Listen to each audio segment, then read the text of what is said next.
قربانی کرنے والے کو کھال یا گوشت اجرت کے طور پہ دینا جائز نہیں. وَلَا يُعْطَى مِنْ جِزَارَتِهَا شَيْئًا. صحابی کہتے كُنَّا نُعْتِ مِنْ عِنْدِنَا.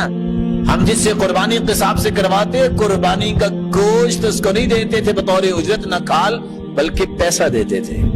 ہاں اگر گوشت اس کو دینا چاہتے بطور تحفہ دے دو لیکن اجرت نہیں.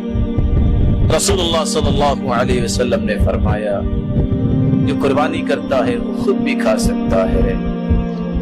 قربانی کرنے والے کو چاہیے فَكُلُوا مِنْهَا وَأَطْعِمُوا الْبَائِسَ الْفَقِيرَ.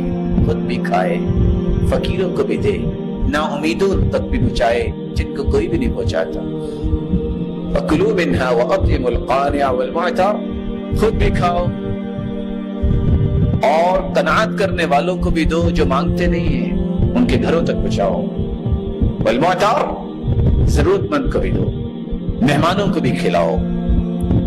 اگر زیادہ قربانیاں کی ہیں تو آپ ذخیرہ بھی کر سکتے ہیں. اس کا مطلب یہ نہیں ہے ذخیرے کر کے ادھر ذبح کرو ادھر باہر سے لاک کرو اور سیدھا فریج میں اور فریزر میں جائے. یہ مطلب نہیں ہے. آپ نے سب کو حق دیا پھر آپ ذخیرہ بھی کر سکتے ہیں. علی رضی اللہ تعالی عنہ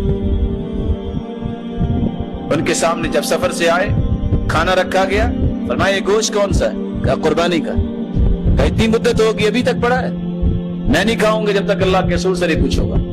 اللہ کے رسول صلی اللہ علیہ وسلم سے پوچھا آپ نے فرمایا کلوہ من ذی الحجہ الی ذی الحجہ. ایک ذی الحج سے لے کے اگلے ذی الحج تک بھی کھایا جا سکتا ہے.